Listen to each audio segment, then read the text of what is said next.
Mesdames et messieurs, merci de suivre les programmes de ADTV, la chaîne du 21e siècle. C'est parti pour l'édition du soir.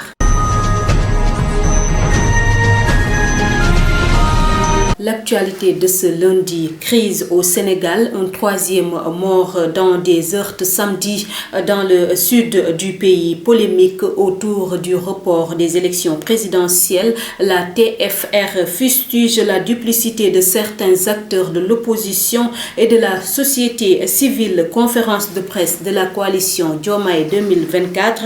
Aminata Touré lance un appel poignant au président de la République Macky Sall concernant la violence lors des manifestations au Sénégal. L'actualité internationale, décès tragique du PDG de Access Bank et de sa famille dans un crash d'hélicoptère aux États-Unis. C'était tout pour les titres. Le développement, c'est dans une poignée de secondes.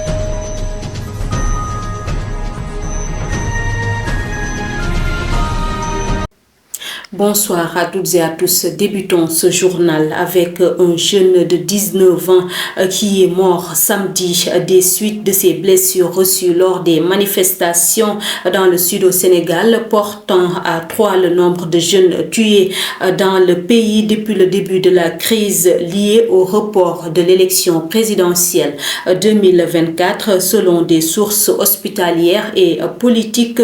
Dimanche, Isabelle Bampoki nous en dit plus. Un jeune de 19 ans a reçu un projectile sur la tête et il est décédé de ses blessures à la réanimation hier soir, a déclaré à l'AFP un responsable hospitalier sous couvert d'anonymat. Il y a eu plusieurs blessés graves pendant les manifestations et l'un est décédé. Il a été atteint d'une balle à la tête, a affirmé de son côté à l'AFP Abdou Sané, coordonnateur du parti de l'opposition PASTEF à Ziguinchor.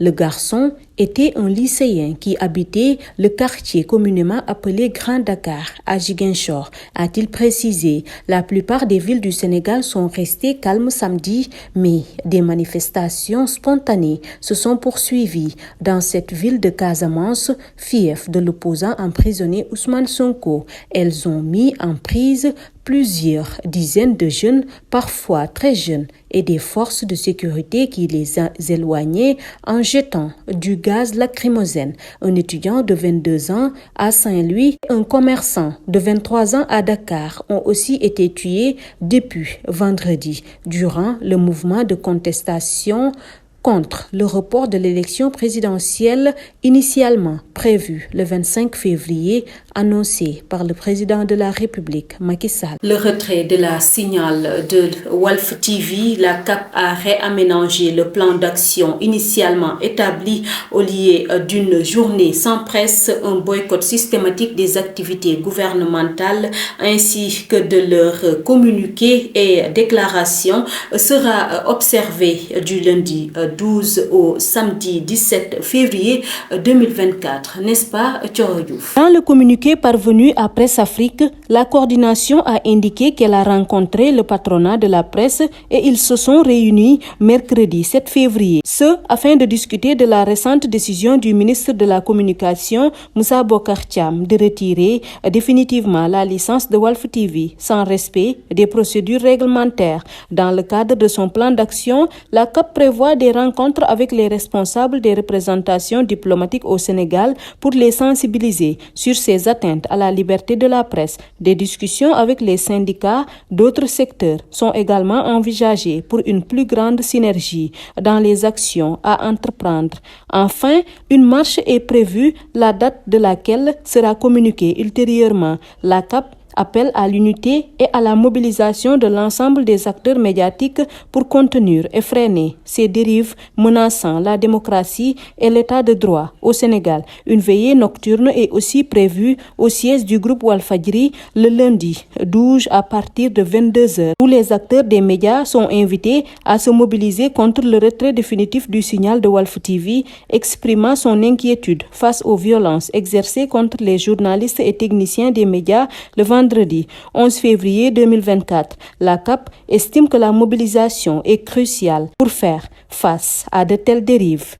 Merci beaucoup, Thioro Diouf. La task force républicaine de l'APR a fait face à la presse ce samedi 10 février 2024 pour analyser l'actualité politique marquée ces derniers jours par l'annonce du président de la République Macky Sall du report des élections présidentielles. Birame Faye ici saluant la posture républicaine et responsable des députés qui ont veillé au vote de la loi en toute légalité. Fustige par ailleurs la duplicité de certains acteurs de l'opposition et de la société civile. Maimouna Djité était présente dans cette rencontre.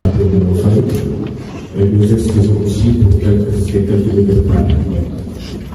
Je vais vous lire la déclaration préliminaire et on sera disposé, tous les camarades qui sont ici, à répondre à nos questions selon la nature de cette question. Conférence de presse du 10 février 2024, déclaration liminaire de la task force républicaine de l'APR.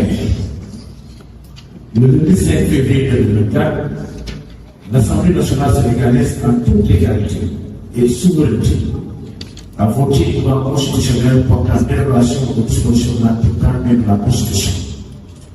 Les observateurs objectifs savent que cette loi, qui de facto et de juré, réaménage le caractère électoral pour porter le prochain suspense présidentiel au 15 décembre 2024 est une initiative venant du groupe parlementaire de l'opposition. C'est le lieu de la TFR de saluer la posture républicaine et responsable des députés sans répondre aux provocations verbales et même physiques du parti d'opposition radicale ont veillé au vote de la loi en toute légalité et transparence.